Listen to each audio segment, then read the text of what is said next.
The city never sleeps, and neither does he. Behind closed doors, power moves are made in silence, and tonight, one decision will change two lives forever. If you love dramatic stories with emotional depth, subscribe and turn on notifications so you don't miss what's coming next. And tell me, would you have made the same choice? Let's dive in.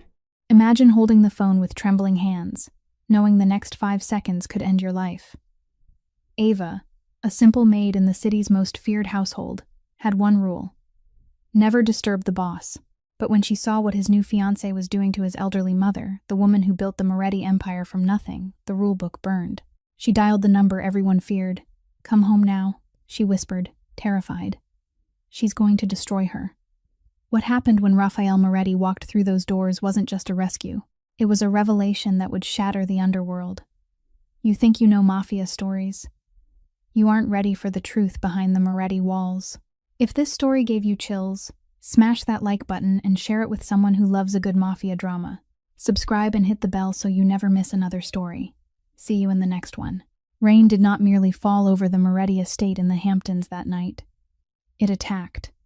Wave after wave of gray water lashed against the reinforced glass, as though the sky itself were pouring its fury onto the earth. Inside the granite walls, the air was always 10 degrees colder than it was outside. People called it the Raphael Moretti effect. Even when the master of the house was in Milan, thousands of miles away, his presence still seeped into every corner of the mansion. It hid in the gleaming black marble floors that reflected human figures like a mirror. It lurked behind architectural angles sharp as knife blades, and it strangled every sound, turning the entire villa into a luxurious tomb filled with suffocating silence. Ava Sinclair had worked there for 6 months.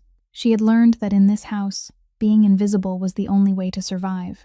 She moved like a ghost, dusted as though the statues could feel pain, and never, ever looked anyone directly in the eye. But there was one person who saw her. Giovanna Moretti sat in the library as she did every rainy night.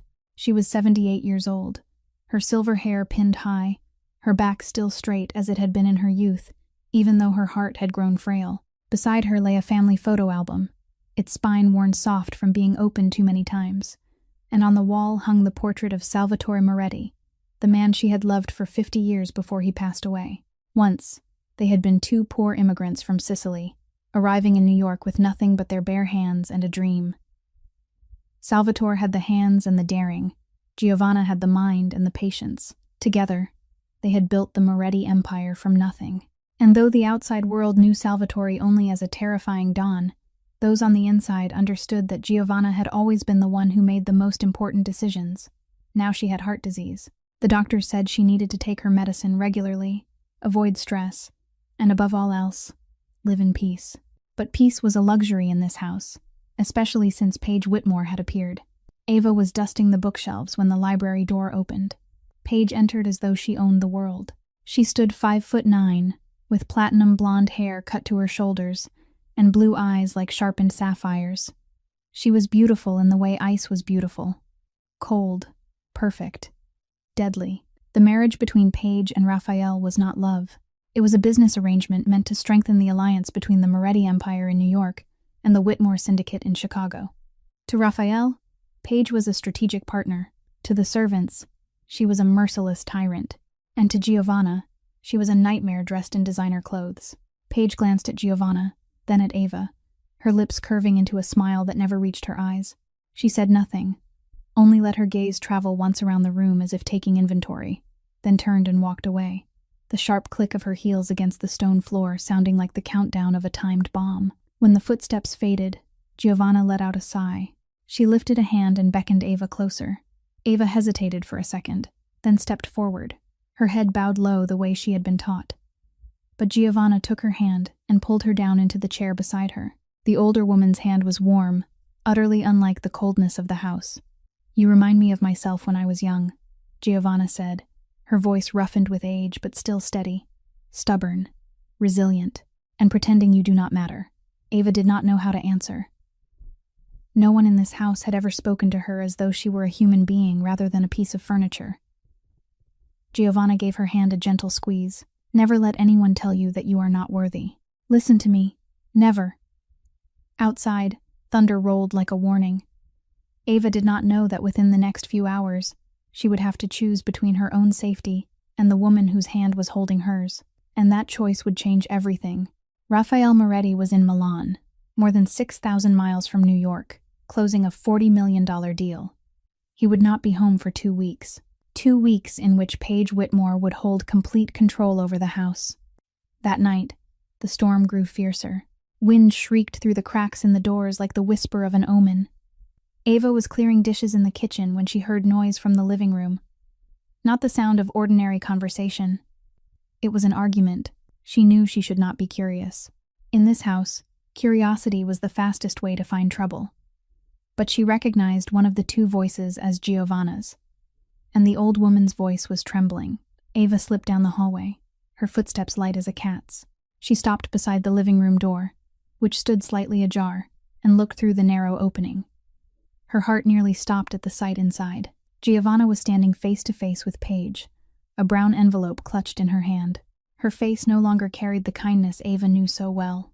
This was the face of the woman who had once built an empire beside her husband, hard, decisive, and filled with fury. "I know who you are, Paige," Giovanna said, her voice cold as steel. "I had you investigated. I know about Connor Walsh, the head of the Irish mob, my family's enemy, and you are sleeping with him." Ava had to cover her mouth to keep from gasping. Connor Walsh. She had heard that name before, in the whispered conversations of the bodyguards. The leader of the Irish mob, the sworn enemy of the Moretti Empire, and Paige, Raphael's fiancée, was having an affair with him. Paige stood motionless for a second, only a second, but in that brief moment, her perfect mask cracked. Then she recovered herself with terrifying speed. "Is the proof in that envelope?" Paige asked, her voice sweet enough to be poisonous. "Let me see it. I will give this to Raphael." Giovanna tightened her grip on the envelope. "The wedding will never happen. You will never become my daughter-in-law." Paige stepped forward, quick as a striking snake. She snatched the envelope from Giovanna's hand and tore it to pieces in front of her. Shreds of paper drifted down to the floor like snow. "What do you think you are doing?" Paige laughed, but her blue eyes were cold as ice. "You are an old woman whose time is over. Do you think you still matter? Do you think Raphael will listen to you?" Giovanna stepped back once, but she did not lower her head. "My son will know the truth." "The truth?" Paige moved closer, forcing Giovanna back against the wall. "The truth is that Raphael needs me. I am the bridge to the Whitmore Syndicate. I am the future of this empire. And you? You are only the past, a weak old woman with a failing heart, sitting around looking at pictures of her dead husband and waiting for her turn." Giovanna said nothing. She only looked at Paige with the eyes of someone who had once faced enemies far more dangerous than this. But that silence seemed only to make Paige angrier. "Do you want to know what your future looks like?" Paige hissed through her teeth. "After the wedding, I will make sure you spend the rest of your life in the cheapest nursing home in New York. No one will come to visit. No one will remember you. You will die alone, surrounded by the smell of urine and disinfectant. You would not dare." Giovanna's voice shook, but it remained strong. "I would dare anything," Paige said. Then she thrust both hands hard against Giovanna's chest. The old woman fell onto the freezing stone floor. Her hand flew to her chest, and her face twisted with pain. Her heart was hurting. Giovanna tried to reach for the medicine bottle on the table, but she could not. She gasped for breath, her eyes squeezed shut. Paige stood there, watching, unmoving, offering no help. She simply observed as though she were watching a dull television program. A servant rushed to the doorway, her face pale. "Miss Whitmore, should I call a doctor?" "No," Paige said, her voice so calm it was horrifying. "She is only putting on a show for attention. No one is to do anything." Then she turned and walked away, the sound of her high heels echoing across the stone floor. Ava waited until Paige had completely disappeared before she ran into the room. She dropped to her knees beside Giovanna, her heart pounding so violently it felt ready to burst. Ma'am, I am here." She grabbed the medicine bottle from the table, shook out 2 pills, and placed them into Giovanna's mouth. She lifted the older woman's head and helped her swallow them with a sip of water. Giovanna's breathing slowly steadied, but her face remained deathly pale. Ava helped her up and guided her to the nearest armchair. A bruise was already darkening on her wrist, where it had struck the floor when she fell. "I have to call Mr. Raphael," Ava said, her voice trembling. He needs to know. Do not. Giovanna gripped Ava's hand with surprising strength. Do not tell Raphael. Why not? You were just... If Raphael knows, he will kill that girl. Giovanna looked straight into Ava's eyes. And that will destroy my son. I do not want my son to become a murderer because of a woman who is not worth it. I will find another way. Promise me, do not tell anyone. Ava wanted to protest. She wanted to scream that Paige had nearly killed her. But Giovanna's eyes were pleading with her, and Ava could not refuse the only woman who had ever treated her like a human being. I promise, she whispered, even though her heart was breaking.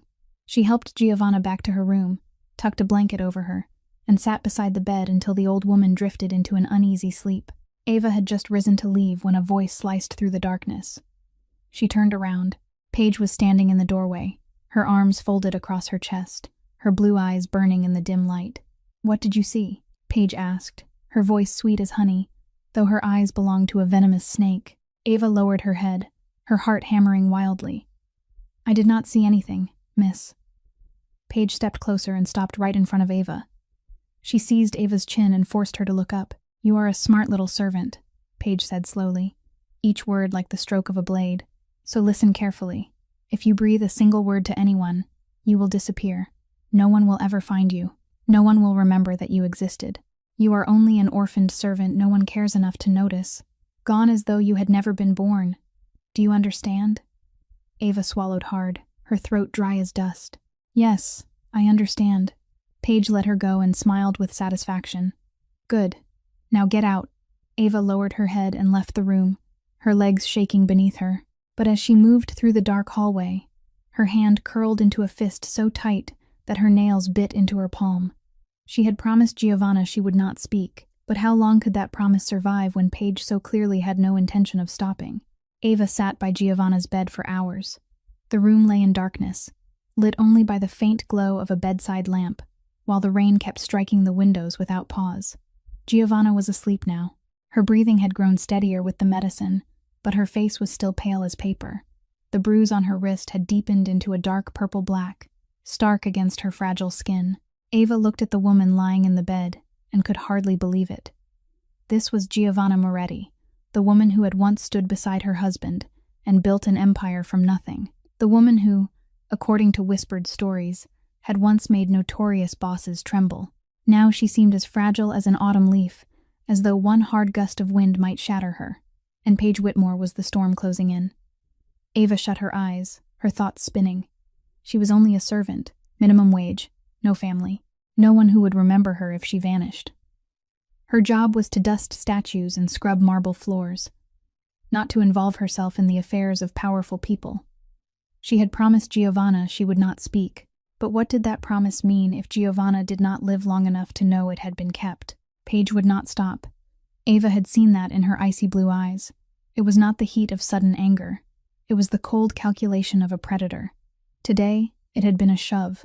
Tomorrow, what would it be? Forgetting to give her medicine? A fall down the stairs?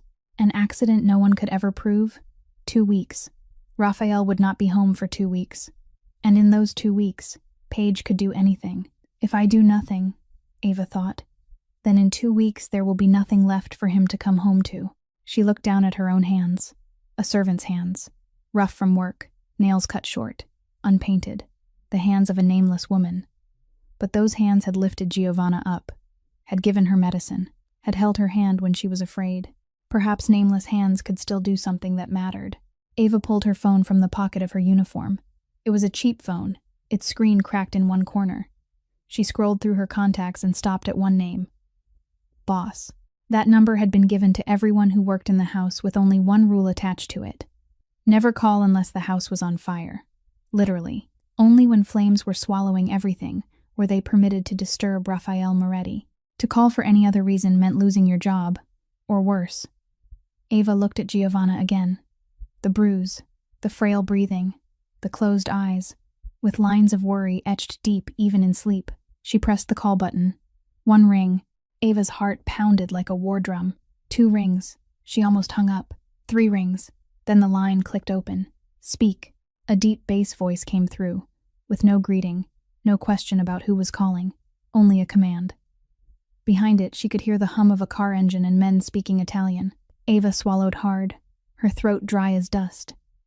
Mr. Moretti, this is Ava, the servant from the estate. Silence. The kind of silence that hung in the air before a bomb exploded. When Raphael spoke, his voice was colder than the storm outside. Why are you calling this number? Is the house on fire? No, sir. Is my mother hurt? Is she bleeding? No. Not physically, sir. But… Raphael cut her off, his voice sharp as a blade. Do you have any idea what you are asking me to do? I am in the middle of a $40 million deal, in a meeting with a man who could kill me for showing disrespect. And you, a servant, are telling me to walk away from all of it because of a quarrel between women? Ava drew in a deep breath. This was the moment that would decide everything. She could apologize, hang up, and go back to her invisible life. Or she could tell the truth and accept whatever followed. She thought of Giovanna, of the warmth of the older woman's hand around hers, of the words, "Never let anyone tell you that you are not worthy. You need to come home now," Ava said. Her voice trembled, but it did not weaken. "Miss Whitmore, she is destroying Mrs. Giovanna. I cannot stop her. I tried, but she does not care. If you wait 2 weeks, there will be nothing left of your mother for you to come home to." I looked into her eyes, sir. That was not anger. It was a plan. The silence stretched on. Ava could hear her own breathing, heavy and quick. She could hear the rain, the wind, the pounding of her heart as if it were trying to break through her ribs. Then Raphael spoke, his voice low and so slow it was terrifying. "You are giving me your word, with your life, that what you are telling me is true." Ava did not hesitate. "I give you my word, sir, with my life." 5 seconds of silence, long as a century. Ava felt each second like a year, each heartbeat like the ticking of a clock counting down. She did not know what she was waiting for. Fury, dismissal, a threat. "Do not take your eyes off my mother," Raphael said. "I will be home in 8 hours." Then the call ended. Ava stared at the dark phone screen, her hands still trembling. She did not know whether she felt more relieved or more afraid. Perhaps both. Raphael Moretti was coming home, and when he arrived, everything would change. 8 hours of waiting felt like 8 years. Ava did not sleep. She sat in the chair beside Giovanna's bed, her eyes fixed on the old woman's pale face, her ears straining for every sound in the house. Outside, the storm had weakened, but the rain still fell in a thin, steady whisper, as though the sky could not stop crying. Giovanna slept uneasily. From time to time she murmured in her delirium, her lips moving around a single name. "Salvatore. Salvatore, my love." Ava held her hand, not knowing what else to do except remain there. She looked at the clock. Only 2 in the morning. 6 hours still remained.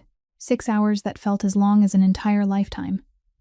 Around 3 in the morning, Ava heard laughter. Paige's laughter. Rising from downstairs, bright and sharp as shattered crystal, Ava looked at Giovanna. The old woman was sleeping deeply now, her breathing even. Ava hesitated for a second, then stood. She needed to know what Paige was doing. She needed to know what her enemy was planning. Ava slipped down the staircase, her footsteps light as air. She had learned how to move like something unseen in this house, and now that skill was more useful than ever. The sound of laughter led her to the small sitting room in the east wing, the room Paige often used as her private retreat. The door stood slightly open. Blue light from a laptop screen spilled into the dark hallway. Ava pressed herself against the corner of the wall and looked through the narrow opening. Paige was sitting on the sofa, with the laptop resting on her knees. On the screen was the face of a man Ava had never seen before, hair red as flame, a long scar running from his temple to his left cheekbone. And that smile was like a razor blade, sharp and dangerous. Connor Walsh. Ava recognized him at once. She had heard the bodyguard speak that name with a mixture of hatred and fear. The head of the Irish mob, the sworn enemy of the Moretti family. And now he was laughing, with Raphael's fiancée, as though they had been lovers for years. Perhaps they truly had. After the wedding, the plan stays the same, yes? Connor asked, his voice rough and gravelly like that of a man who had smoked for many years. Of course, Paige replied, lazily swirling a glass of red wine between her fingers. The old woman goes to the nursing home first. We will find a reason. I will tell Raphael she needs professional care, that staying at home is no longer safe for her health. He will object, but I will persuade him. I always persuade him. And after that? Connor tilted his head, the scar in his cheek tightening when he smiled. After that, Paige gave a careless shrug, as though she were speaking about the weather.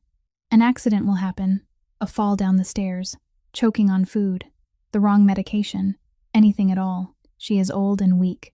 No one will suspect a thing. Ava had to cover her mouth to keep from crying out. Her heart pounded wildly, blood rushing to her head until she felt dizzy.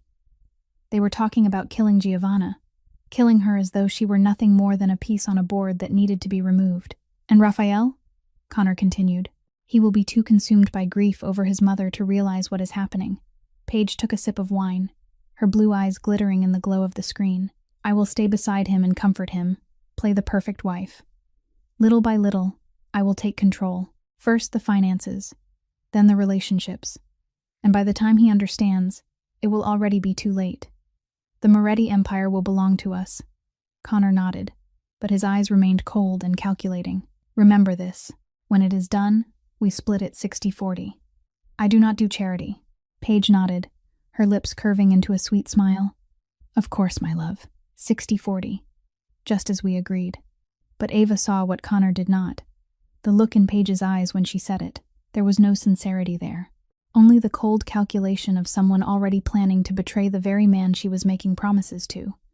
Paige had no intention of sharing anything. She was playing everyone around her like puppets on strings. I miss you, Paige whispered, her voice sweet as honey. Only a few more weeks. Then we will have everything. Connor laughed, the scar on his face wrinkling. I miss you too. Keep Raphael under control. Do not let him suspect a thing. Do not worry. Paige lifted her finger to her lips, kissed it lightly, then blew the kiss toward the screen. He suspects nothing. He thinks I love him. The call ended. Paige closed the laptop, stretched like a lazy cat, then rose and walked out of the room. Ava pressed herself deeper into the darkness, holding her breath until the sound of Paige's footsteps faded into the distance and disappeared completely. She was trembling, not from cold, but from the realization that she had underestimated just how dangerous this situation truly was. This was not bullying. This was not some petty conflict between a mother-in-law and a future bride. This was a murder plot, a conspiracy to seize an empire, and Giovanna was only the first step. Ava returned to Giovanna's room, sat down beside the bed, and held the old woman's hand, as though she feared Giovanna might vanish if she let go. She had done the right thing when she called Raphael. Now she could only pray that he would arrive in time. At 5 a.m, the sky began to shift from black to gray. The rain had stopped, but the clouds still hung heavy, as if waiting for something. Then Ava heard it, the sound of an engine, not a car, a helicopter. She ran to the window and pulled the curtain aside. A black helicopter was descending onto the landing pad behind the estate, its blades tearing through the damp air. The door opened. A man stepped out, tall, black hair, black suit, and an aura like a storm walking on 2 legs. Raphael Moretti had come home. Ava stood at the top of the staircase, looking down into the grand hall when the front doors opened. Raphael Moretti entered like a storm walking on 2 legs. She had seen him a few times during her 6 months of working there, but always from a distance, always in passing, like watching lightning from the far side of the horizon. Now he stood at the foot of the stairs, and Ava understood why the entire underworld trembled at this name. He was just under 6'3", with black hair dark as ink, cut short and immaculate. His jaw was square, as though carved from granite. His gray eyes, cold as steel in winter, swept through the room with the calculating precision of a predator. His black suit was flawless, not a single wrinkle in it, despite the fact that he had just flown 8 hours across the Atlantic. The moment he stepped inside, the air in the house changed. The temperature seemed to drop another 5 degrees. The servants who had been cleaning all stopped at once, lowered their heads, and retreated toward the walls as though trying to make themselves invisible. That was the Raphael Moretti effect. He did not need to say a word. He did not need to issue a command. His presence alone was enough to make everyone bow. Raphael looked at no one, asked no questions. He went straight to the stairs and began to climb, each step solid and heavy as the beat of war drums. Ava quickly stepped back, but he had already seen her. His gray eyes settled on her face for 1 second, as though acknowledging her existence. And then he passed without saying a word. Ava followed behind him at a safe distance, her heart pounding wildly. She did not know what she was supposed to do. Run. Explain. Wait. Raphael stopped in front of Giovanna's bedroom door. He stood there for a moment, his hand wrapped around the doorknob but not turning it, as though he were gathering himself for whatever he would find inside. Then he pushed the door open and stepped in. Ava remained at the threshold, not daring to enter, yet unable to leave. She saw the moment Raphael looked at his mother. Giovanna was still asleep. Her silver hair spilled loose across the pillow, her face pale and hollow. The purple bruise on her wrist stood out like a silent accusation. Raphael stood motionless beside his mother's bed, and for the first time, Ava saw something she had never expected: vulnerability. He sat down beside the bed, so gently that he made no sound at all. His large hand, the same hand that had signed hundreds of death sentences, now held his mother's with a tenderness Ava had not believed him capable of. His jaw was clenched tight, but his eyes, those cold gray eyes, were now filled with pain. He did not speak. He only sat there, holding his mother's hand, looking at her face as though trying to memorize every line in it.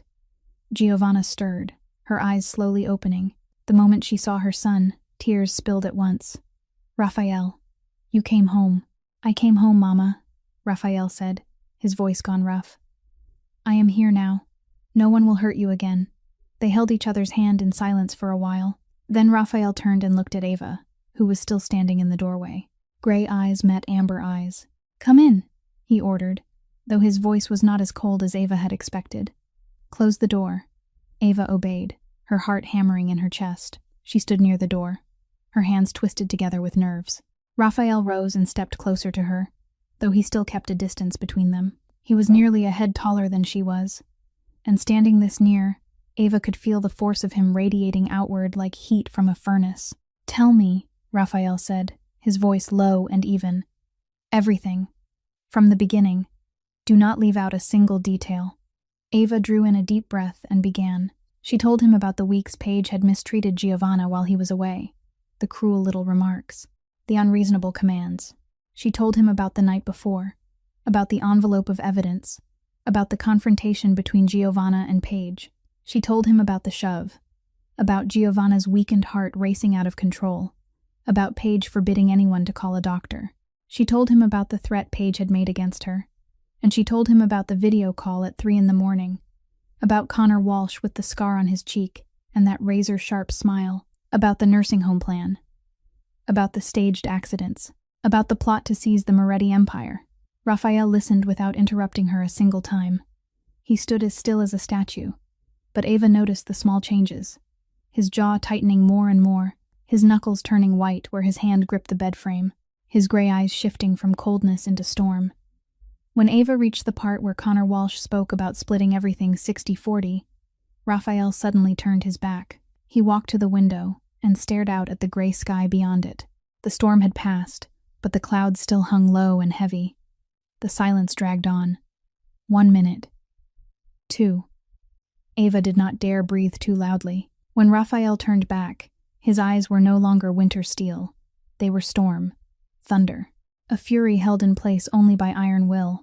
But he did not shout. He did not break anything. He only looked at Ava with an expression she could not read. "You risked your life to save my mother," Raphael said, his voice low and measured. "You knew what the consequences might be. Paige could have killed you. I could have refused to believe you and dismissed you. Or worse, and yet you still called me. Why?" Ava looked straight into his eyes. She did not know where the courage came from, but she did not lower her head. "Because she was the only person in this house who saw me, sir," she said. Her voice trembled, but it did not weaken. "Not as a servant, not as a ghost, but as a human being. She held my hand and told me that I mattered. In 6 months here, she was the only one who ever did that." Raphael looked at Ava, truly looked at her.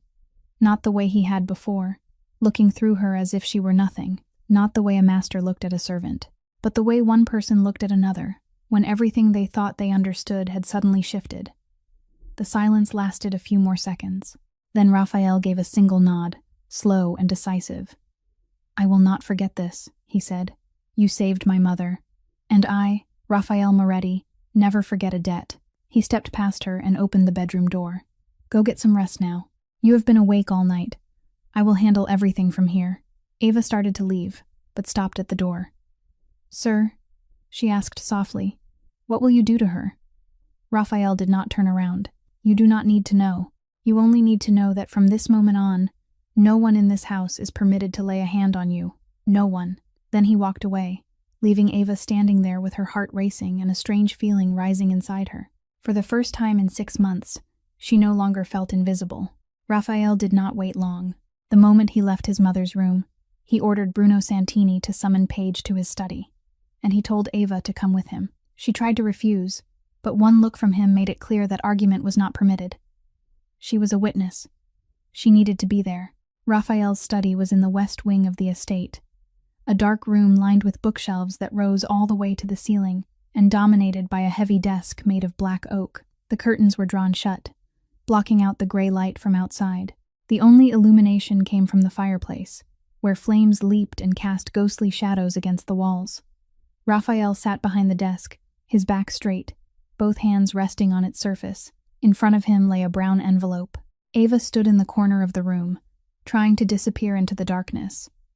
She did not want to be here, but she understood why he needed her. Her word against Paige's would never be enough, but her presence, a living witness to every crime, would make denial impossible. The door opened. Paige walked in as though she were arriving at a cocktail party instead of a reckoning. She wore a pure white silk dress, her blonde hair falling softly over her shoulders, and the sweetest smile Ava had ever seen spread across her lips.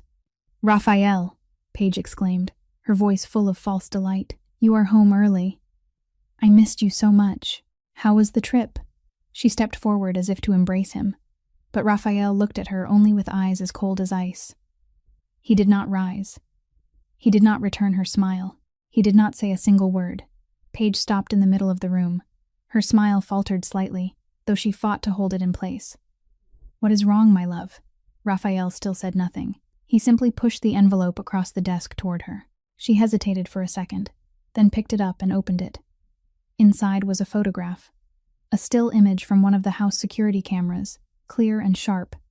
It showed Paige shoving Giovanna to the floor. For an instant, Ava saw Paige's perfect mask crack. Her blue eyes widened. Her lips pressed together. A flash of fear appeared and vanished. Then she recovered herself with frightening speed. "It was an accident, Raphael," Paige said, her voice still sweet, though threaded now with strain. "She is confused. She lost her footing. I was only standing nearby. The camera has no sound. You do not know what really happened." Raphael remained silent. Then he spoke, his voice low and slow like distant thunder. "And the plan with Connor Walsh?" Paige froze. "The nursing home?" Raphael continued, each word like a bullet. "The accident after the wedding? The fall down the stairs? The choking? The 60-40 split? Was that an accident too?" This time, Paige could not hide it. Real fear, deep and unmistakable, flashed through her sapphire eyes. She stood there as if nailed in place, unable to speak. "You," she began, but Raphael cut her off. "Did you think the cameras in this house recorded only pictures?" He rose to his feet and slowly came around the desk. "Every room is wired for sound, every conversation, including your video call with Connor Walsh at 3 a.m. Paige stepped back. For the first time, she looked like prey instead of predator, but she recovered quickly and struck back. "You believe those recordings?" she shouted, her voice sharp as broken glass. "You believe a servant over your own fiancé?" She pointed toward Ava, who was standing in the shadowed corner. "A homeless orphan you picked up off the street?" She would say anything for a promotion, for attention. "Can you not see that she is using you?"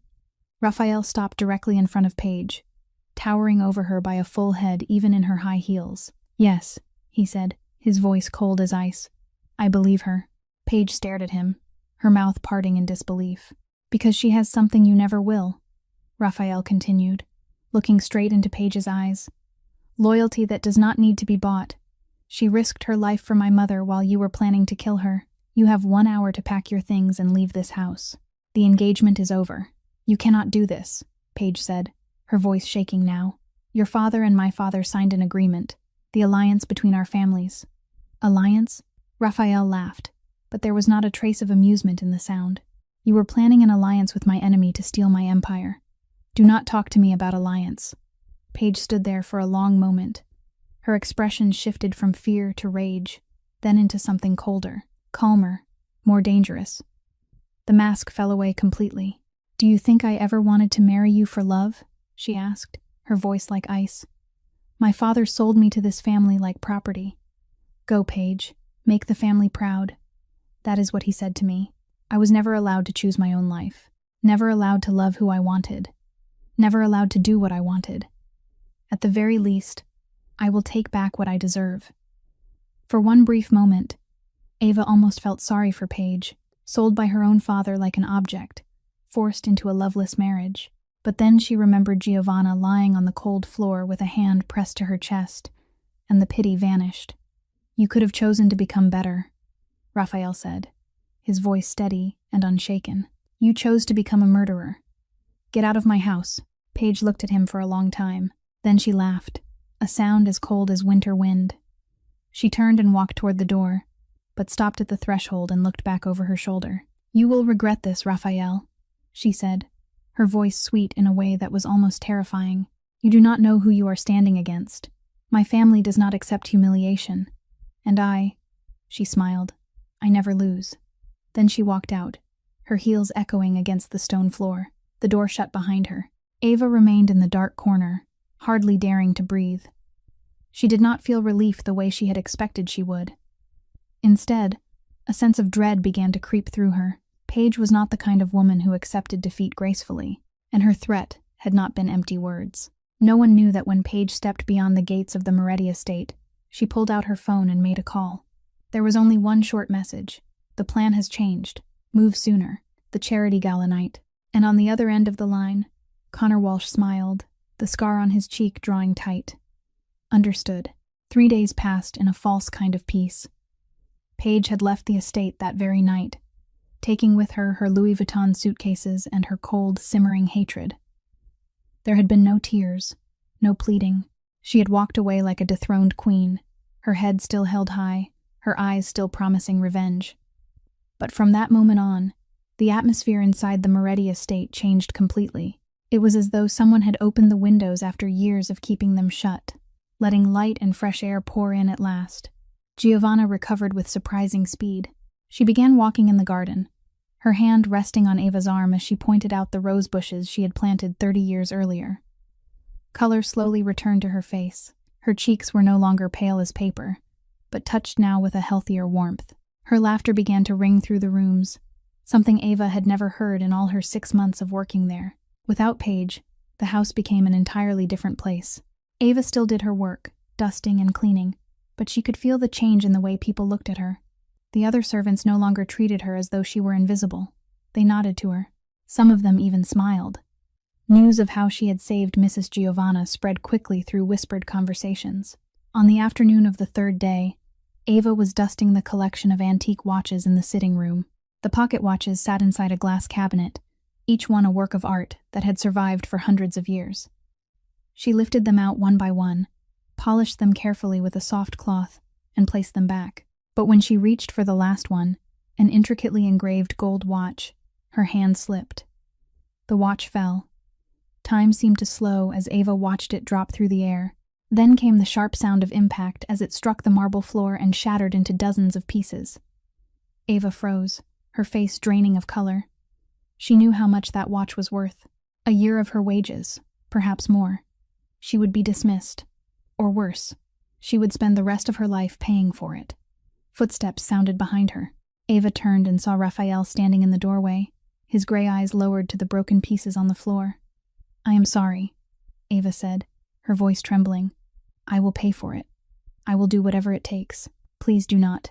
She could not finish the sentence. She waited for the fury, waited for the shout, waited for the order to leave. But Raphael only stepped closer, looked at the broken pieces, and then looked at her. His eyes were not angry. They were softer than Ava had ever seen them. "It is only an object," he said calmly. "You saved something that cannot be replaced." He stepped past the shattered pieces as though they were nothing, ordered another servant to come clean them up, and then walked away. But before leaving the room, he stopped at the door and glanced back at Ava, only for a second. A look she could not decipher. Then he was gone. That evening, Raphael summoned the entire household to the dining room. He announced a charity gala at the Metropolitan Museum at the end of the week, an important event for making a social reappearance after the broken engagement to Paige. "Mother needs to go out," he said, looking at Giovanna with that rare gentleness in his eyes. "She has been inside too long." Giovanna smiled and nodded. Then Raphael turned to Ava, making her start in surprise. "And you," he said in a voice that did not allow argument. "You are coming with us." Ava opened her mouth to protest, but Giovanna had already taken her hand and given it a gentle squeeze. "Come with us, child," she said. "You deserve one night of rest." After dinner, Bruno Santini, the family's loyal steward, went to speak with Raphael in the study. Ava happened to be passing by when the door stood slightly open, and she overheard their conversation. "Boss, Paige has been unusually quiet," Bruno said, his voice low and troubled. "There has been no movement from her or from the Whitmore Syndicate. No calls, no messages, nothing. It is as if she vanished." Silence followed for a moment.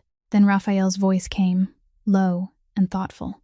"That is exactly what worries me, Bruno. A snake goes quiet before it strikes." Ava stood in the hallway, her heart beating faster. She looked out the window, where the night sky was clear and full of stars. Everything appeared peaceful, but deep down, she knew that peace was only an illusion. The storm was coming. She just did not know when. That afternoon, Giovanna called Ava into her bedroom. When Ava stepped inside, she stopped cold at the sight before her. Lying on the bed was an evening gown, the color of midnight, the kind of deep blue that looked like the sky just before the last of the light disappeared. The silk was soft as flowing water, scattered with tiny crystals that shimmered like stars. "This is for you," Giovanna said, smiling when she saw the stunned look on Ava's face. "You are going with us as a guest, not as a servant." "I cannot," Ava stammered, taking a step back. "I do not have the right. I am only what?" Giovanna interrupted, her eyes bright with mischief. "Only the young woman who saved my life? Only the one who dared to stand up to Paige Whitmore? Only the bravest person I have met in many years?" Ava did not know what to say. Giovanna rose, came over, took Ava's hand, and led her to the bed. "My son looks at you differently now," Giovanna said softly, as if sharing a secret. "And I see the way you look at him. Do not deny it." Ava blushed and tried to turn away. "I would not dare." "Would not dare what?" Giovanna laughed under her breath. "Love or hope? I was the daughter of a little bakery in Sicily when I met Salvatore. He was the son of a powerful family. Everyone said we did not belong together. Everyone said I was not worthy." She gave Ava's hand a gentle squeeze. "But real power does not live in bloodlines or money. It lives here." She placed a hand over the left side of Ava's chest, where her heart was pounding wildly. "In the heart. Put it on, child. Let me see how beautiful you are." An hour later, Ava stood in front of the mirror and did not recognize the woman looking back at her. The midnight blue gown hugged her waist and fell in a soft flare to the floor, making her look taller, more graceful. Her brown hair had been swept up, revealing the long line of her neck and the delicate curve of her collarbone. One of Giovanna's makeup artists had worked a kind of miracle on her face, drawing out the amber in her eyes until they shone like gemstones. This was not Ava Sinclair, the housemaid. This was someone else, someone she had never met before. When Ava came down the grand staircase, her heart was beating so hard it felt ready to burst. She gripped the banister tightly, afraid she would trip, afraid she would tear the expensive gown, afraid everyone would look at her and laugh at the absurdity of a servant girl pretending to be a princess. Raphael was standing in the great hall with his back to the staircase. He was wearing a black suit, his dark hair swept back, and he was adjusting his tie in front of the large mirror. At the sound of footsteps, he turned around and stopped. His hand froze in the middle of straightening his tie. His gray eyes widened, just slightly, and he looked at her, not the way he used to, not a glance that passed through her as if she were not really there, not the look of a master at a servant, but the look of a man at a woman. Ava reached the last step and tried to keep her voice calm, though her heart was racing out of control. "It is still me, sir, just with more fabric." Raphael opened his mouth, then closed it, opened it again. He, a man who always knew exactly what he meant to say, a man who could silence an entire room with a single sentence, now could not seem to find the words. "You," he began, then stopped. "You look different." Giovanna stepped out from the hallway, smiling like a conspirator. He means you look beautiful, she said, winking at Ava. My son has never been very good at complimenting women. After more than 30 years, I am still waiting for him to tell me I am beautiful. Raphael looked at his mother with mild annoyance, but there was something softer in his eyes. You are always beautiful, mother, he said, then turned back to Ava. And you are too. Let us go. The Metropolitan Museum that night looked like a palace from a fairy tale. Crystal chandeliers cast warm light over the vast hall. Champagne flowed like a river, and everywhere were the most powerful faces in New York. Politicians, businessmen, film stars, and underworld kings in expensive suits. Ava felt like a fish pulled out of water and dropped into the middle of high society. Every step she took felt like walking a tightrope. Every glance that landed on her made her want to shrink into herself. But Giovanna held her hand tightly, and Raphael walked beside her like an invisible wall of protection. With them beside her, Ava slowly grew steadier. She lifted her head, kept her back straight, and learned how to smile with quiet mystery instead of fear. Then the moment came. A group of businessmen approached to greet Raphael, and he introduced them one by one. When it was Ava's turn, he placed a hand at the small of her back, a small gesture, but one filled with protection. This is Ava Sinclair, he said, his voice clear and firm. The woman who saved my mother's life, not the servant, not the maid, not the employee. The woman who saved my mother's life. Ava felt as though she were dreaming. Curious eyes turned toward her, and whispers moved outward in ripples. But she did not care. All she could feel was the warmth of Raphael's hand at her back, and the way he stood beside her as if she belonged here. Everything was perfect, like something out of a fairy tale, until Ava happened to glance toward the far end of the hall, and her heart turned to ice.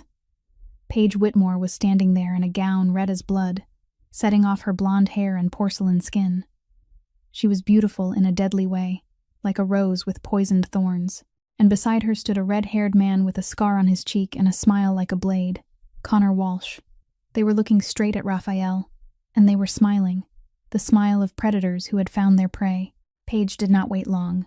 She walked straight toward where Raphael was standing, her high heels striking the marble floor like the beat of war drums. Connor Walsh followed just behind her, that razor-edged smile never leaving his mouth. "Raphael!" Paige cried out, her voice loud enough for everyone nearby to hear. "I cannot believe you had the nerve to show your face. After everything you did to me." She placed a hand against her chest, her expression a perfect portrait of heartbreak, like an actress accepting an Academy Award. "I was devastated when you broke our engagement for no reason. I thought we loved each other." Ava saw Raphael's jaw tighten, but he kept his composure. He understood immediately what was happening. Paige was performing the role of the victim in public. She was laying the groundwork for something larger. Her tone, her wounded expression, all of it had been carefully designed to make Raphael look like the betrayer. "Paige," Raphael said, his voice cold as ice. "This is not the place for this conversation." "Why not, my love?" Paige tilted her head, tears glistening in her eyes without falling. "Are you ashamed of the way you treated me? Ashamed that you threw me away like something old and worthless?" Curious eyes began to turn toward them. Whispers spread like fire. This was exactly what Paige wanted. Then everything happened at once. The lights went out. The entire ballroom fell into complete darkness.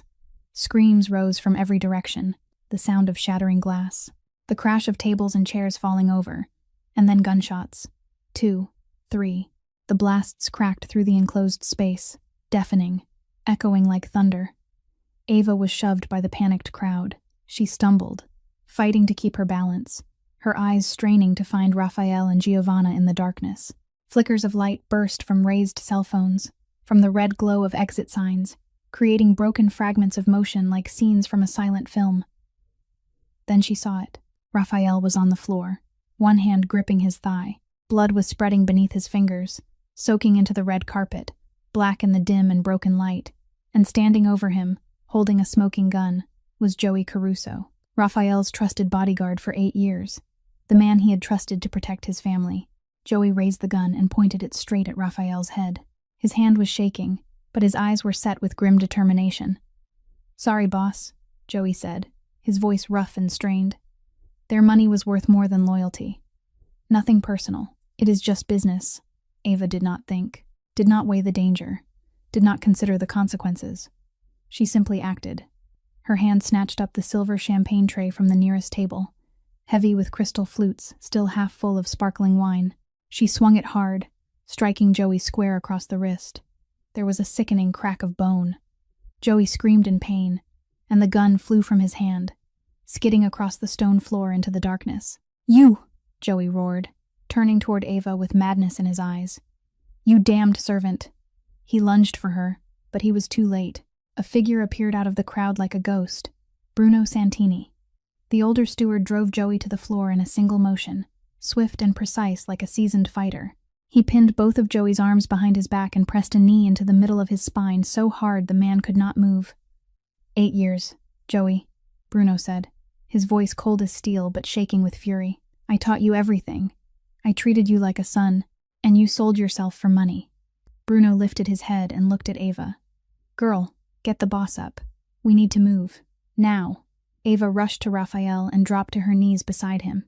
Blood had already soaked through the leg of his trousers, but when she looked closely at the wound, she saw that the bullet had passed through the outer part of his thigh, missing the main artery.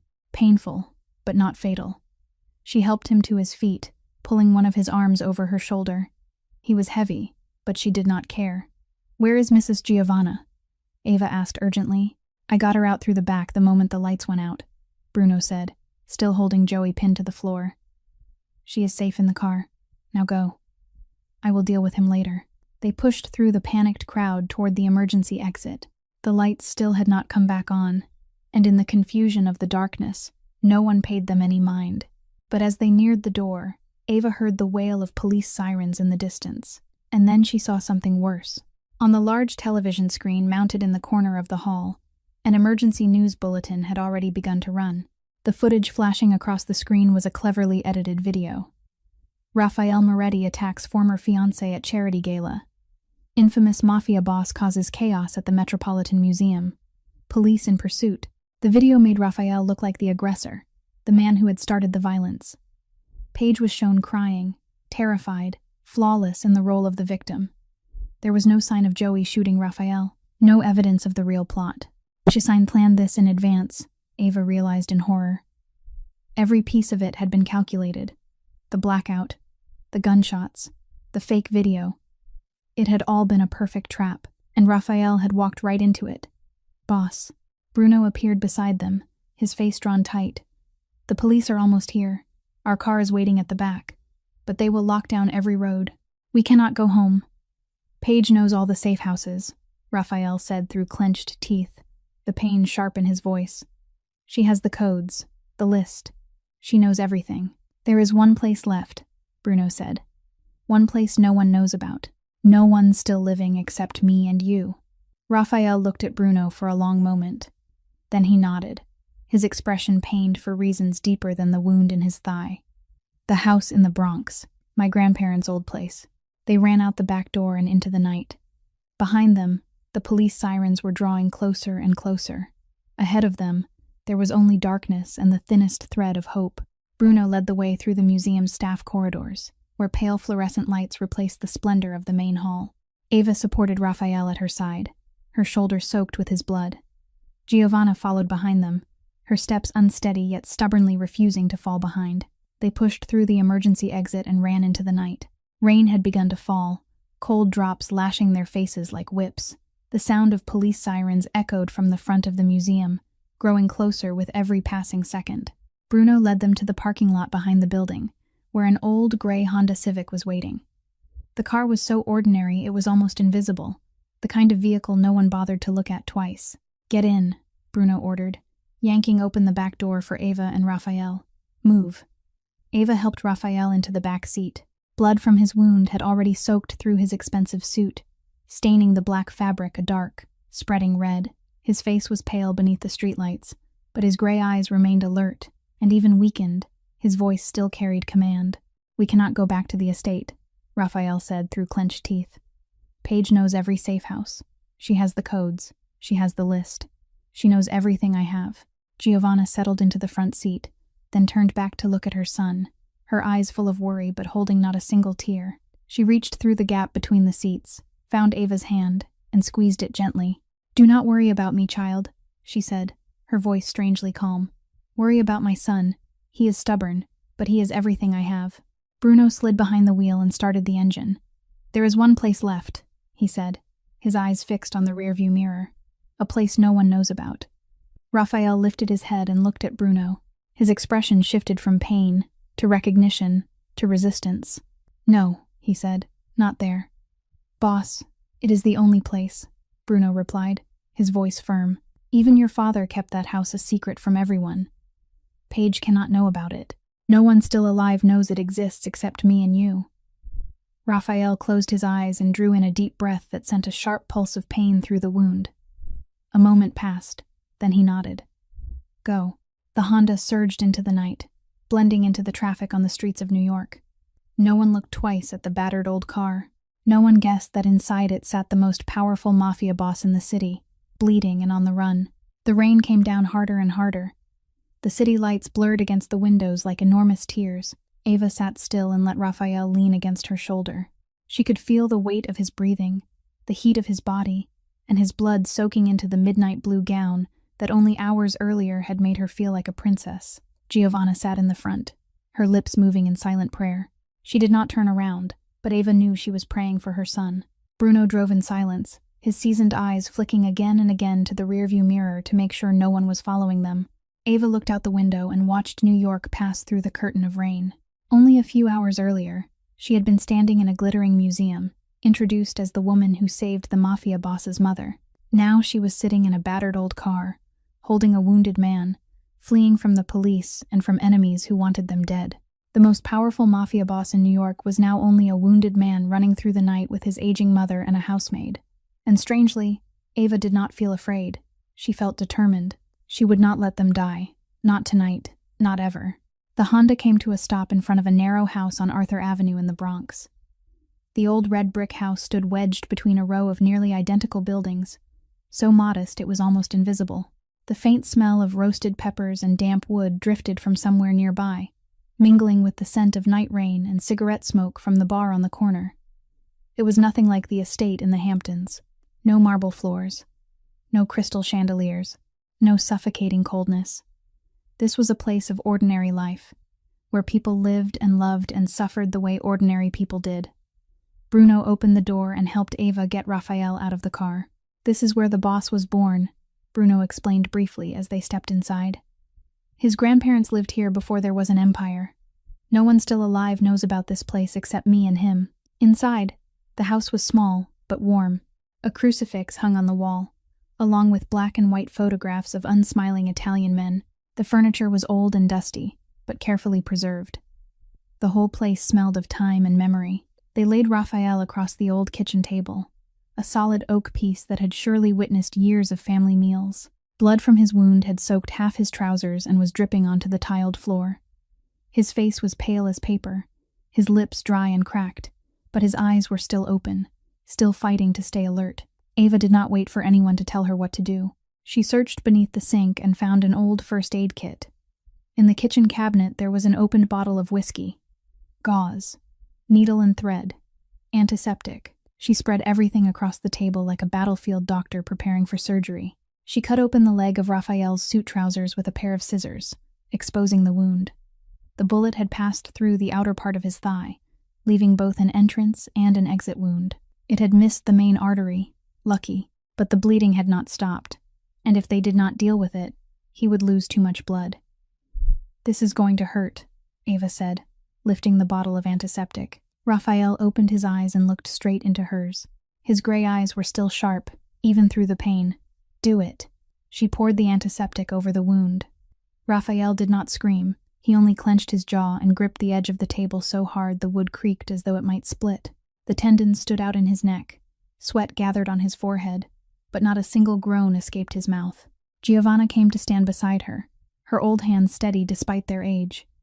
"Stitch it like this, child," she instructed, her voice calm as though this were an ordinary household chore. "I did this for my husband many times. A mafia life never lacks for wounds." Ava obeyed, the needle piercing skin, the thread pulling the torn flesh back together. Her hands were shaking, but they did not stop. She could not stop. Not now. Once the stitching was done and the bandage wrapped tight, they carried Raphael to the old sofa in the sitting room. The faded floral upholstery looked like the place where his grandmother might once have sat knitting through winter afternoons. Bruno found pain medicine in the cabinet and gave it to him, and not long after, Raphael drifted into sleep from sheer exhaustion. Giovanna also went to rest in the small bedroom at the back of the house, but only after Eva promised that she would watch over Raphael through the entire night. Bruno took his post by the front door, a gun resting across his lap, his eyes fixed on the dark street outside. The house sank into silence. There was only the sound of rain tapping against the roof and the even rise and fall of Raphael's breathing. Eva sat on the wooden floor beside the sofa, her back leaning against it, her eyes never leaving the sleeping man. She studied his face in the dim light filtering through from the street lamp outside. There was no expensive suit now, no cold stare, no untouchable mask of the Mafia boss. He looked younger in sleep, more fragilely. She noticed a small scar through his left eyebrow that she had never seen before, perhaps from some long-forgotten fight. His lips were slightly parted, no longer held in that hard, unforgiving line. His lashes were dark and long, casting shadows on his cheeks. Suddenly, Raphael moved in his sleep, his brow drawing tight as though he were trapped inside a nightmare. One hand lifted, the fingers curling faintly, as if searching for something, or someone. Eva hesitated for a second. Then she reached out and placed her hand in his. Raphael closed his fingers around hers at once, even in sleep. He held on as though afraid she might disappear, and he did not let go. Eva did not pull away. She sat there in the darkness, listening to the rain and to the rhythm of his breathing. She thought of everything that had happened. Of the invisible housemaid she had been only a few days before. Of the phone call that had changed everything. Of the midnight blue gown now stained with blood. Of the man holding her hand as though she were the only thing keeping him afloat. "I will not let them take you," Eva whispered into the darkness, so softly that only she herself could hear it. "I will not let anyone hurt you again." Dawn slowly crept across the sky, pale and gray, seeping through the old curtains. Eva was still sitting there, her hand in his, her eyes heavy with exhaustion yet refusing to close. She did not know that Raphael had been awake for some time. He lay there with his eyes still shut, but he had heard every word, every whisper, every breath, and he could feel her hand in his, warm and steady. For the first time in many years, Raphael Moretti did not feel alone. Day 1, Day 2, Day 3. Time inside the house in the Bronx moved like thickened honey, slow and stifling. The small television in the corner of the sitting room was their only window to the outside world, and what it showed only made everything worse. Paige was winning the war. Her face was on every news broadcast, blue eyes swimming with counterfeit tears, her voice trembling as she told the story of her suffering. Raphael Moretti, the notorious Mafia boss, is currently wanted for assault and disturbing the peace at the charity gala at the Metropolitan Museum. Police are conducting an active search. If anyone has information regarding the suspect's whereabouts, please contact the hotline immediately. The edited footage played again and again, showing Raphael as an unprovoked aggressor. There was no footage of Joey shooting him, no evidence of the real conspiracy. Only Paige, flawless in the role of the victim. The Moretti empire had begun to wobble. Bruno reported in every day, his face growing darker each time. The other Mafia families smelled blood. Moretti territory, shipping routes, business relationships. All of it could be carved apart at any moment. Raphael tried to hold the damage back with burner phones, calling old allies, men who had once sworn loyalty. No one answered. They were waiting to see who would win before choosing a side. That was the law of the underworld. No friendship, only advantage. Giovanna was growing weaker. Stress and worry made her heart unstable. She tried to appear strong, but Eva saw the way she had to stop in the middle of walking just to catch her breath, the way her hand trembled when she lifted a cup of tea. Eva cared for her the way she might have cared for her own mother, had she ever been given that chance. She helped her take her medicine, tucked blankets around her when she slept, and sat beside her telling stories when sleep would not come. Eva became the one who kept the little house running. She made pasta from what was left in the pantry, cans of tomatoes and boxes of dried noodles long past their date, but still edible. She washed clothes by hand in the sink. She changed Raphael's bandages twice a day, checking the wound each time for signs of infection. She kept the house clean and warm even while the outside world was falling apart. On the third night, sometime around 3 in the morning, Eva could not sleep. She went into the kitchen to boil water. hoping a cup of tea might quiet her mind. The candle on the table cast a warm yellow glow, sending shadows dancing across the walls. Then she heard the uneven sound of footsteps behind her. Ava turned and saw Raphael standing in the kitchen doorway. He was wearing an old shirt of his grandfather's that they had found in a closet, one hand braced against the frame for balance. His face was hollow from blood loss and lack of sleep, but his gray eyes were still sharp. "You should not be up," Ava said, hurrying to help him. "The wound needs rest." "I could not sleep," Raphael answered, letting her guide him to the chair by the kitchen table. "Every time I close my eyes, I see Joey pointing the gun at me." They sat across from one another at the small kitchen table, with only candlelight between them. Ava poured tea for both of them and stayed silent for a moment. Then Raphael spoke, his voice low and thoughtful. "You could have run," he said, looking straight into her eyes. "In the chaos at the Met, no one would have noticed. You could have disappeared and started over somewhere else. A new life, a new identity. Why are you still here?" Ava looked down at the teacup in her hands, her fingers tracing circles around the rim. "Because," she began, then stopped. "Because for the first time in my life, I feel like I belong somewhere. Like someone needs me. Like someone sees me." Silence. The candle flickered. "Ava," Raphael said. "Not Miss Sinclair. Not you. Just Ava." Her name sounded different on his lips. Warmer. Closer. She lifted her head and met his gaze. "I see you," he said, his voice slow and unmistakably clear. "Since the night you called me. Since the moment you dared to risk your life for my mother.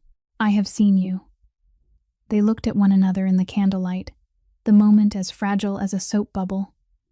Ava felt her heart beating faster, her cheeks warming even though the kitchen was not warm at all. She wanted to say something, anything, but she could not find the words. A knock at the door shattered the moment. Bruno stepped inside, his face tense, but something like hope was glinting in his eyes. "Boss, I have word from our people at times," Bruno said, glancing over Raphael and Ava without making any comment about the fact that they were sitting together at 3 a.m. "They are willing to help if we have proof." Raphael straightened in his chair, his expression shifting from softness to sharp focus in an instant. "Proof of what?" "Proof of Paige's conspiracy, of Connor Walsh, of everything. If we can make her confess, they will broadcast it. Live. In front of the whole world." Silence stretched for a moment. Then Ava spoke, her voice quiet but steady. "I have an idea."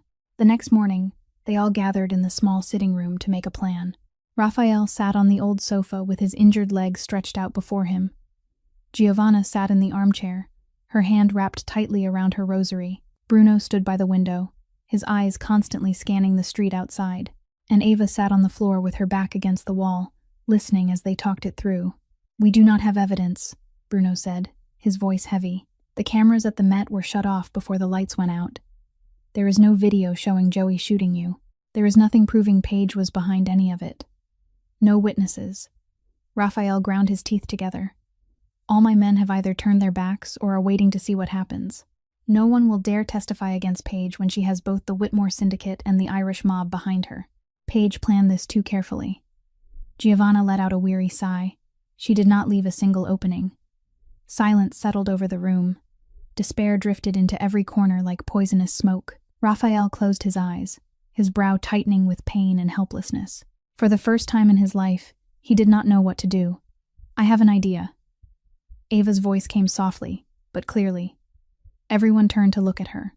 The housemaid sitting on the floor had something in her amber eyes that none of them had seen there before. "Resolve. Paige is greedy and arrogant," Ava said, rising slowly to her feet. "That is her blind spot. She thinks she has already won.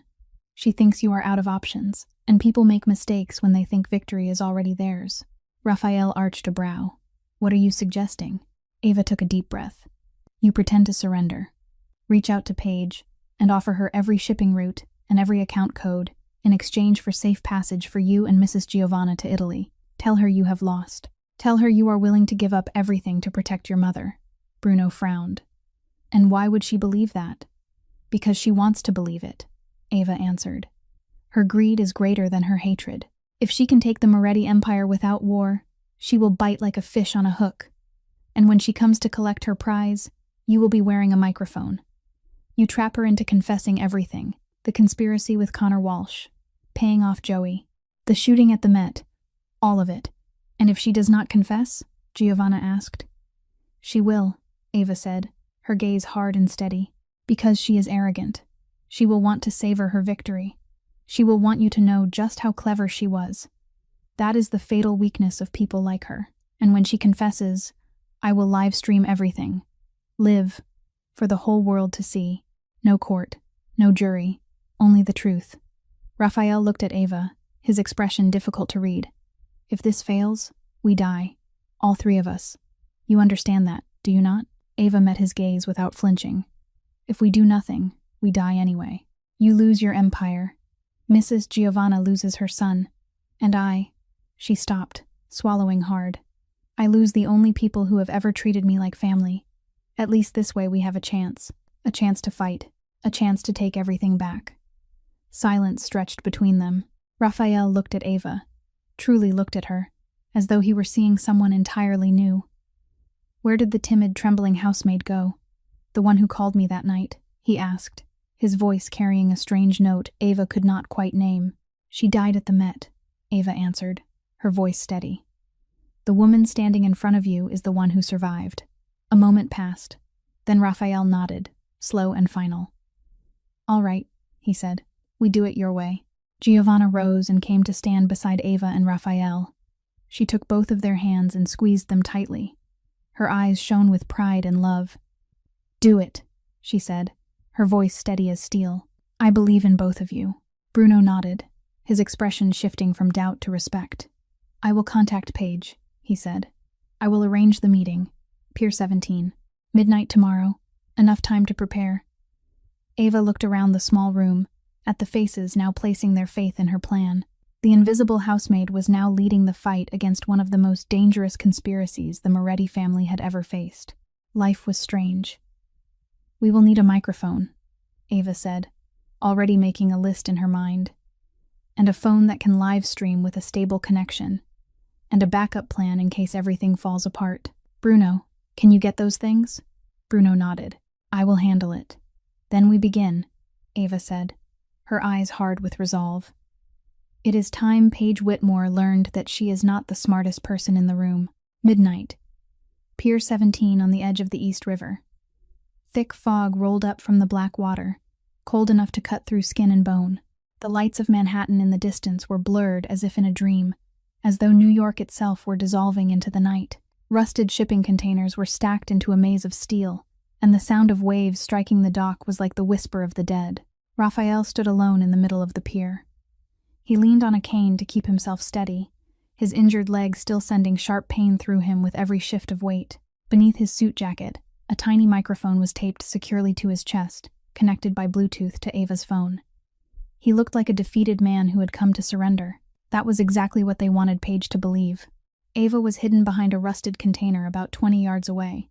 The phone in her hand was already live streaming, connected directly to the server of the New York Times and to the police emergency line.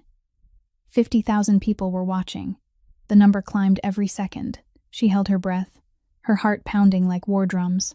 Bruno was stationed atop a container high above, a sniper rifle in his hands, his eyes never leaving Raphael. The old man was the final contingency. If everything fell apart, he would fire. The sound of engines came from the distance. 2 black SUVs tore into the pier, their headlights slicing through the fog. They stopped, and the doors swung open. Paige Whitmore stepped out like a queen entering her own territory.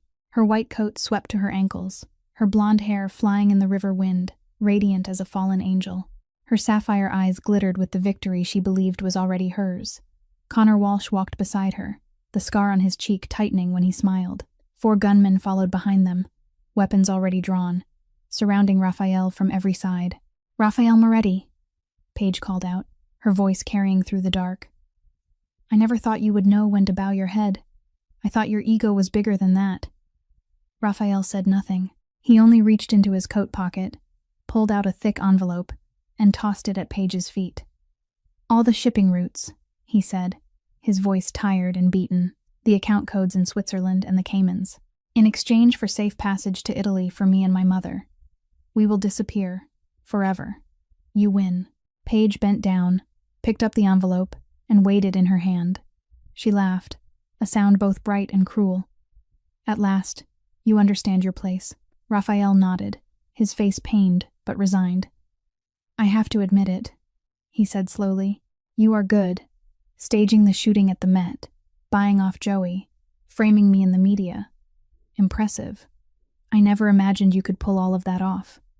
Paige tilted her head, her eyes flashing, and that was the moment she made her fatal mistake. Her arrogance would not allow her to stay silent.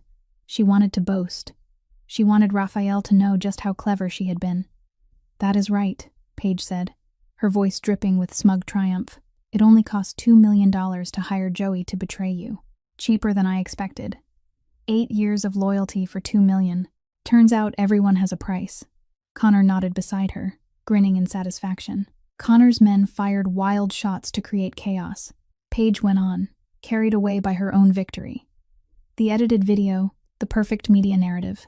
The public swallowed every word. They love a suffering woman. She turned in a slow circle, the white coat flaring in the wind like angel wings. And do you know the best part? My father is going to be so proud. He sold me off like property and told me I had to make the family proud. But this piece of property is about to own both empires, Moretti and Whitmore. All of it will be mine. Raphael looked at her, and despite the circumstances, he smiled. It was the smile of a wolf waiting for prey to step into the trap on its own. You are right, he said, his voice strangely calm. The public loves a good story, but there is one thing you forgot. Paige frowned. What? They hate liars. Paige looked down at the envelope in her hand, and sudden unease rose inside her. She tore it open. There were no codes inside, no documents, only blank sheets of paper. What the? She looked up, her face draining of color. And then Ava stepped out of the darkness. The housemaid now stood with her back straight, her arm raised high, the bright screen of her phone glowing in the night. On that screen, the number was still climbing. 50,000. 60,000. 70,000. Smile for the camera, Paige, Ava said, her voice steady as steel. You are live. 70,000 people are watching. And the police are listening. Paige froze, her perfect face twisting with shock and fury. You, she began. Everything you just said. Ava cut in, taking one step forward, buying off Joey, staging the shooting, framing Mr. Raphael. All of it has been recorded. All of it has been broadcast. The whole world just heard your confession. Connor Walsh stepped back, his face turning pale. He looked around, at his gunmen, and Ava saw him calculating, measuring whether it was better to run or to fight. Paige did not calculate. She acted. Her sapphire eyes shifted from shock to madness in an instant. Her hand went inside her coat pocket and came out holding a small gold-plated pistol. Nobody is going anywhere, she screamed, her voice no longer sweet, only wild. Everyone froze. Paige aimed the gun at Ava, her hand shaking with rage. You, she hissed through her teeth. You ruined everything. You damned little servant. And she pulled the trigger. The gunshot tore through the night. Ava shut her eyes, waiting for the pain, waiting for the bullet to tear through her body, waiting for death. But the pain never came. Instead, a body crashed into hers with such force that she fell onto the wet wooden planks of the pier. She opened her eyes and saw Raphael. He had thrown himself at her, using his own body to shield hers. The bullet tore through his shoulder. Blood spread quickly across his suit jacket, then soaked into Ava's white dress as they fell together. Raphael, Ava screamed, her voice breaking apart. She cradled his head and saw the blood pouring from the wound. No. He had already been wounded once. He could not survive another shot. Raphael opened his eyes, his gray gaze hazy but still searching for hers. Are you all right? He asked, his voice weak, yet still full of concern. He had just been shot for her, and the first thing he asked was whether she was safe. You are insane, Ava whispered, tears spilling down her face. Why would you do that? Why? Because you are worth it, Raphael whispered, the corner of his mouth lifting in the faintest smile. Paige stepped closer, the gun still in her hand, her eyes wild now, the eyes of someone who had fallen completely into madness. How touching, she hissed, her voice stripped of every trace of sweetness. Die together then, both of you. She raised the gun and aimed it straight at their heads. Her finger tightened on the trigger. But she never got the chance to fire. A blinding white light ripped apart the darkness. The beam from a police helicopter flooded the pier, turning night into day. The thunder of rotor blades roared overhead. Sirens screamed from every direction. Police cars poured onto the pier like a swarm breaking loose, red and blue lights flashing wildly. "This is the New York City Police Department," a voice boomed through a loudspeaker. "Drop your weapons. Get on your knees and put your hands on your heads." Ava's livestream had done more than record Paige's confession. It had broadcast it directly to the police, the FBI, and more than 80,000 viewers around the world. Proof that could not be denied. A confession in Paige's own words. In front of the entire public, Paige's gunmen and Connor's men began throwing their weapons to the ground, raising their hands in surrender. They were hired muscle. They had no reason to die for people who had already lost. Connor Walsh looked around, at the police closing in, at the helicopter above, at his own men surrendering. And then he made the decision Ava had known he would make, ever since the night she heard him talking about the 60-40 split. He threw his gun to the ground, lifted his hands onto his head, and shouted, "It was her. She planned all of it. I was only hired help. I have evidence. I will testify." Paige turned and stared at Connor, her face white as a corpse. Betrayal was written all over her eyes. But this time, she was the victim of it, not the one delivering it. "You," she whispered, her voice shaking. "You promised." Connor gave a shrug, his expression untouched by remorse. 60-40, remember? He said coldly. "I do not do charity. And I sure as hell am not going to prison for you." Paige stood there for 1 second, her face shifting from shock to fury, then from fury to despair. Then she lifted the gun again, not aiming at anyone, just raising it as though she were about to do something mad and final. But the SWAT team did not give her the chance. 2 officers rushed her, kicked the weapon from her hand, and slammed her onto the wet ground. Handcuffs snapped shut behind her back with a cold metallic click. "No," Paige screamed, her voice wild with panic. "Do you people have any idea who I am? I am Paige Whitmore. My father will." But no one listened. No one cared. She was only a criminal being arrested, like any other criminal. The medics ran to Ava and Raphael. They gently pulled Raphael from her arms and lifted him onto a stretcher. Blood was still pouring from his shoulder, but he was conscious, still trying to look at her. Ava ran beside the stretcher, holding onto his hand. Tears still streamed down her face, but now they were tears of relief. "You are going to be all right," she said, though she did not know whether she was speaking to him or trying to convince herself. "You have to be all right." Raphael squeezed her hand faintly, the pressure weak but full of meaning.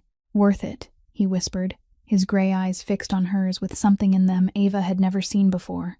Warmth, tenderness, and perhaps love. "You are worth it." Then his eyes slowly closed, and he lost consciousness. But his hand still did not let go of hers. Ava ran beside the stretcher all the way to the ambulance, her hand still locked in Raphael's.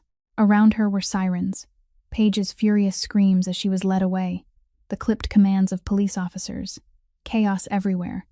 But in Ava's mind there was only one thought. He would live. They had won.